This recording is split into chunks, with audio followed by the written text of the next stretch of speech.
सभी व्यूवर्स को प्यार भरा नमस्कार। दोस्तों, आप यह देखकर चौंका मत जाना कि कंटेंट मां भगवती बघाइनी पर दिया जाना है और स्क्रोल बार पर शिरगुल लोक गाथा भाग 18 लिखकर आ रहा है। इसका सीधा सीधा अर्थ है कि शिरगुल देव परंपरा से जुड़े हर देवी देवताओं को शिरगुल लोक गाथाओं के भीतर समाहित किए जाने के लिए प्रयास किए जा रहे हैं। शिरगुल लोक गाथाओं के अंतर्गत पिछले 17 ब्लॉक में शिरगुल देवता और देव शक्ति संपन्न उनके भाई और बहनों का सांगो पांग विवेचन किया जा चुका है। अब शिरगुल देवता के सामीप्य में आए अन्य देवी देवताओं वीर और धीर का भी गंभीर अध्ययन और अनुसंधान कर हर ब्लॉक में रोचक कंटेंट परोसने के भरपूर प्रयास किए जाएंगे। यह ब्लॉग पूरी तरह से भगवती बघाइनी पर डेडिकेट होने वाला है। यह मंदिर ऊंचे पहाड़ी टीले पर अवस्थित होने से इस मंदिर के चारों ओर बिखरी प्राकृतिक छटा का सौंदर्य दिखते ही बनता है। सिरमौर जिला के संगड़हा उपमंडल की पर्वत श्रृंखला हरिपुर धार भूमध्य रेखा से 30.52 डिग्री उत्तरी अक्षांश तथा 70.28 पूर्वी रेखांश के मध्य समुद्र तल से 2687 मीटर की ऊंचाई पर स्थित है। हरिपुर धार में भगाइनी देवी मंदिर के कारण यह देवस्थली उत्तर भारत के ख्याति प्राप्त शक्ति स्थलों में शुमार हो गया है। आधुनिक ढंग की निर्माण शैली में संगमरमर से बने इस मंदिर का शिल्प शिखर नुमा है, जिससे यह मंदिर शिखर शैली में बना प्रतीत होता है। इस मंदिर की बाह्य दीवारें नक्काशीदार लकड़ी की परत के साथ ढकी हैं। इस मंदिर का निर्माण ग्रामवासियों द्वारा गठित मंदिर समिति ने असीम श्रद्धा के साथ किया है। इस मंदिर परिसर से दूर दूर तक दिखाई देने वाले भव्य भूदृश्य मन में कौतूहल सा उत्पन्न कर देते हैं। मंदिर की दक्षिणवर्ती दिशा से शिरगुल देवता की तपोस्थली चूड़धार पर्वत श्रृंखला का भी मनोरम दृश्य देखने को मिल पाता है। लोक आस्था का केंद्र भगवती बघाइनी मंदिर अनेक दैविक लीलाओं से ओतप्रोत है। बघाइनी मंदिर के निर्माण से पूर्व इस स्थान को ग्रामवासी चरागाह के लिए प्रयोग में लाते थे। दंत कथा है कि एक बार ग्वाले ने इस जगह पर एक पत्थर की स्लेट के टुकड़े को भूमि में गड़ा हुआ देखकर उसे तोड़ डाला। जब वह चरवाहा दूसरे दिन वहां से गुजरा तो उसने देखा कि पिछले कल उसने जो पत्थर की स्लेट का टुकड़ा तोड़ा था वह उतना ही जमीन से उगकर निकल आया है जितना कि पहले दिन था। इस चमत्कार को चरवाहा ना समझ पाया। वह लगातार 6-7 दिन तक भूमि से उगने वाली पत्थर की पट्टिका को तोड़ता गया। एक दिन दूसरा चरवाहा उसके साथ गया, वह भी उसी पत्थर के टुकड़े को तोड़ने जुट गया।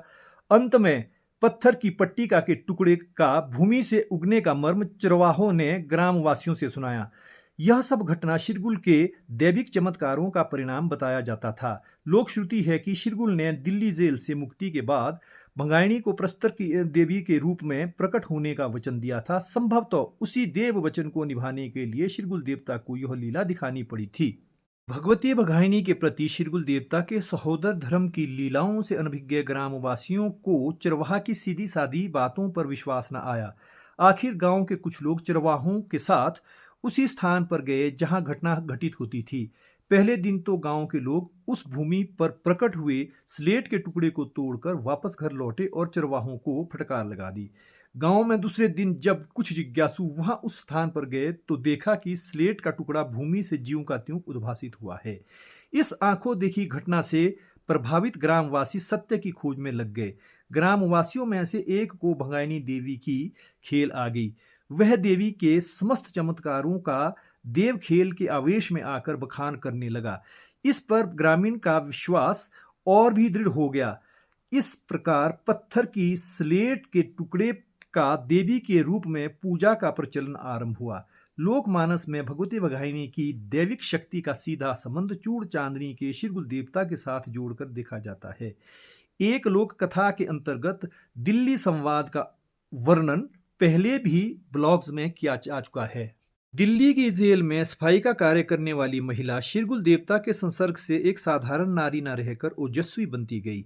वह शिरगुल की शत्रुओं से रक्षा करने के लिए उन्हीं के सामीप्य को प्रधानता दे रही थी। शिरगुल उसकी शत्रु प्रतिरोधी ज्वाला को देखकर दंग रह जाते थे।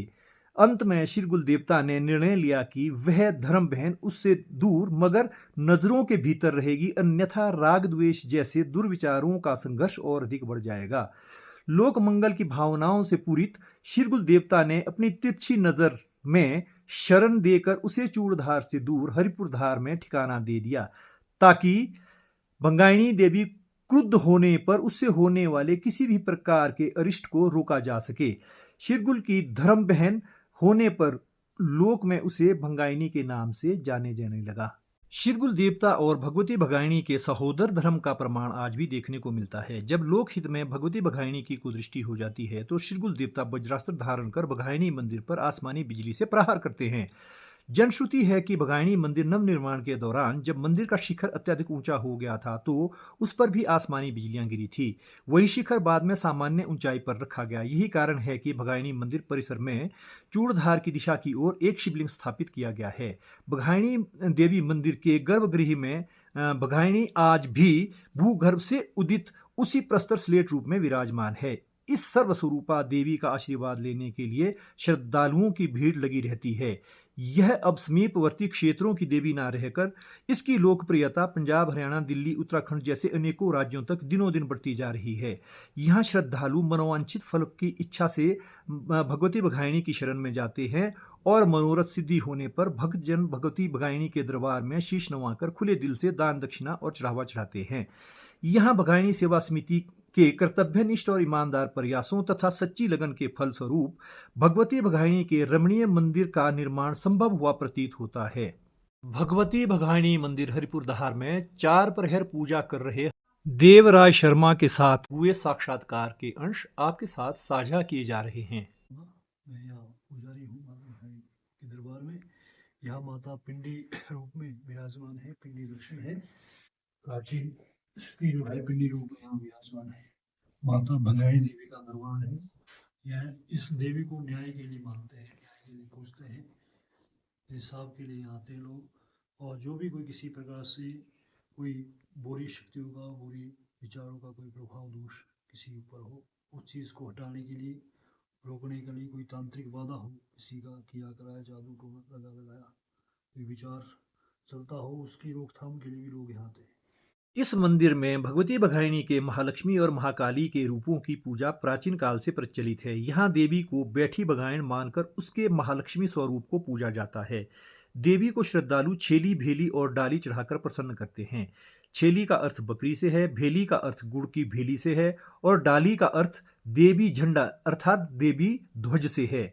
भगाइनी की हेड़ को महाकाली का स्वरूप माना जाता है। यह देवी छेली अर्थात बकरी को सहर्ष स्वीकार करती है। यही भगाइण का चालदार रूप है जो अपने भक्तों की रक्षा के लिए केवल नाम उच्चारण से ही उपस्थित हो जाती है। यह देवी शत्रु भय विनाशिनी है।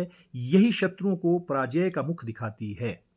लोक श्रुति है कि जब यह देवी किसी उपासक की मन्नत पर शत्रुओं के घर में दखल देती है तो सबसे पहले गौशाला से नुकसान आरंभ होता है।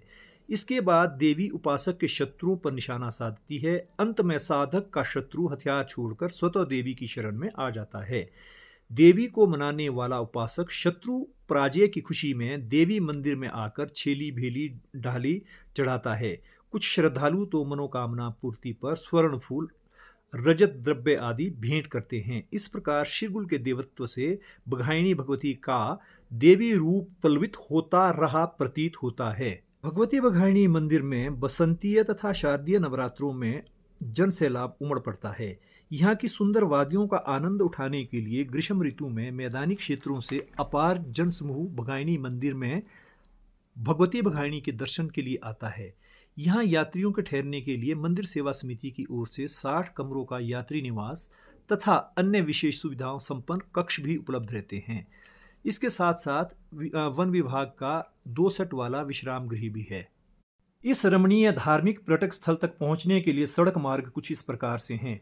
सिरमौर जिला की राजधानी नाहन पहुंचने के बाद नाहन से भगाइनी मंदिर हरिपुरधार 90 किलोमीटर, राजगढ़ से लगभग 68 किलोमीटर तथा पौंटा हाट कोटी राष्ट्रीय उच्च मार्ग पर पौंटा से रोनहाट कैंची तक लगभग 110 किलोमीटर और इसके बाद भगवती भगाइनी मंदिर के लिए बने लिंक रोड की दूरी लगभग 28 किलोमीटर है। यह मार्ग कुछ लंबा तो है मगर सड़क बहुत अच्छी है। आपको यह ब्लॉग कैसा लगा कमेंट बॉक्स में अपने कमेंट अवश्य दें। नए जुड़ रहे व्यूवर्स चैनल को सब्सक्राइब कर लेना। अगर आपको यह ब्लॉग अच्छा लगा हो तो वीडियो को लाइक करें और युवाओं को चाहिए कि एक दूसरे व्यक्ति से संपर्क कर नवोदित व्यूवर्स को लोक संस्कृति के प्रति प्रेरित करें। हर हर शिरगुल, घर घर शिरगुल।